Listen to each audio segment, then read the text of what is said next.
iPhone 12 ini umurnya udah 3 tahun, tapi ternyata peminatnya masih cukup banyak di Indonesia. Di video kali ini kita akan bahas apa aja yang perlu kita ketahui sebelum beli iPhone 12 di tahun 2023. What the fuck, Surya di sini, langsung aja kita bahas mulai dari sektor desainnya.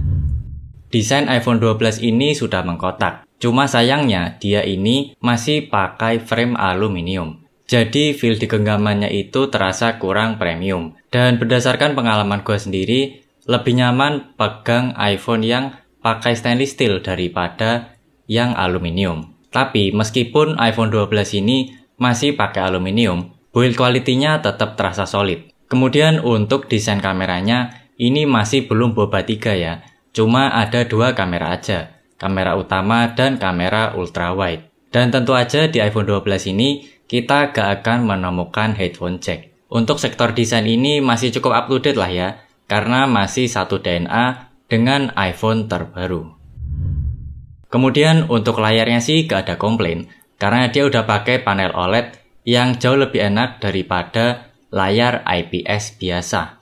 Sejak iPhone 12, itu semuanya udah pakai OLED, berbeda dengan iPhone 11 yang masih pakai panel IPS. Warna yang dihasilkan udah jelas mantap dan nyaman di mata. Jadi iPhone ini enak banget dipakai untuk nonton film atau cuman sekedar nikmati konten-konten di sosial media. Cuma di bagian atas ini kita bakal nemuin notch yang cukup lebar. Belum sekecil iPhone 13, apalagi pakai desain Dynamic Island seperti iPhone 14. Dan untuk dipakai nonton film, notch-nya ini sebenarnya gak terlalu mengganggu kok. Jadi untuk urusan layar, iPhone 12 ini gak ada komplain. Kemudian untuk performanya, dipakai ngapain aja sih sebenarnya masih kencang-kencang aja. Karena dia ini juga masih cukup overkill kalau untuk dipakai di tahun 2023. Buka tutup banyak apps, multitasking semuanya masih terasa lancar dan cukup gegas. Hampir gak ada komplain untuk semua aktivitas yang biasa kita lakukan sehari-hari. Cuma karena iPhone ini udah keluaran cukup lama, jadi kita gak bisa berharap dapat update iOS yang lebih panjang. Kalau kita lihat dari histori iPhone sebelumnya, kita bisa expect kalau iPhone 12 ini masih bakalan dapat update iOS ke 3 tahun ke depan. Dan untuk iOS 17 nanti, iPhone 12 ini udah pasti bakalan support. Dan untuk user experience-nya, dia ini gak ada beda jauh dengan iPhone terbaru. Cuma bedanya mungkin di bagian live activity yang ada di Dynamic Island, dimana dia ini masih pakai node biasa, jadi gak ada animasi-animasi yang keren kayak di Dynamic Island. Sedangkan untuk live activity, kita bisa pakai itu di bagian notifikasi. Beberapa aplikasi gua lihat udah ada yang support ya. Seperti contohnya Instagram, kita bisa upload video meskipun kita keluar dari dalam aplikasinya. Nanti di notifikasi bakalan muncul kalau kita lagi upload video di Instagram. Dan tentu aja nanti makin banyak aplikasi-aplikasi yang juga support fitur live activities ini. Kemudian kita bahas kameranya. Dia ini punya 2 kamera, satu kamera utama dan satu lagi kamera ultrawide. Sama-sama beresolusi 12 megapiksel. Hasil foto dan videonya menurut gue masih cukup bisa diandalkan meskipun udah berumur 2 tahun. Tapi kalau kita bandingkan dengan flagship keluaran terbaru, udah jelas iPhone 12 ini bakalan kalah telak guys. Cuma sayangnya, karena di sini gak ada kamera telefoto, jadi kita gak bisa pakai iPhone ini untuk foto atau video dalam jarak yang cukup jauh.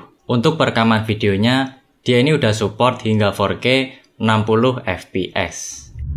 Kemudian untuk baterainya, sebenarnya dia ini ukurannya udah cukup pas-pasan kalau kita pakai di tahun 2023 ini. Dipakai seharian sebenarnya masih bisa aja. Cuma kalau penggunaan kita itu cukup berat, seperti sering foto-foto atau rekam video, dia bakalan kerasa banget penurunan baterainya. Dan untuk beberapa tahun ke depan, kayaknya dia ini bakalan makin boros lagi. Apalagi kalau kalian beli yang versi bekas, udah jelas gak bakalan dapet yang battery health-nya ada di 100%. Ya mostly bakalan dapet di angka 80-an %. Jadi kalau misalkan kalian pengen iPhone yang lebih awet, kalian bisa ambil yang seri Pro Max aja.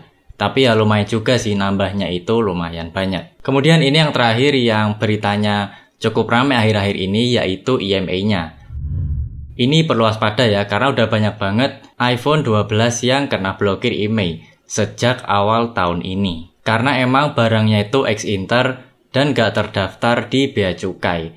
Jadi kalau kalian pengen aman, pastiin kalian beli yang ex-Indo, ataupun kalau pengen lebih aman lagi, bisa sekalian beli yang baru. Gua pantau sih di marketplace masih cukup banyak yang jualan versi barunya dari iPhone 12 ini. Ya meskipun harganya beda-beda tipis dengan iPhone 13. Tapi iPhone 13 itu juga banyak kasus green screen guys, jadi kalian patut hati-hati ya. Gak lucu juga kan kalau kita udah keluar duit banyak banget, tahu-tahu iPhone-nya jadi WiFi only aja. Jadi overall untuk iPhone 12 ini menurut gua masih cukup worth it untuk dibeli di tahun ini. Cuma kalau kalian bisa sabar dikit lagi, kalian bisa beli di akhir tahun nanti aja, dimana nanti harganya bakalan jauh lebih murah lagi. Karena bentar lagi di bulan September bakalan ada iPhone baru rilis, yaitu iPhone 15 series. Yang mana itu artinya iPhone-iPhone bekas harganya bakalan makin terjangkau. Jadi gimana folks? Apakah kalian makin yakin atau makin ragu untuk beli iPhone 12 di tahun ini? Boleh komen di bawah ya. Sekian dulu untuk video kali ini. See you on the next video.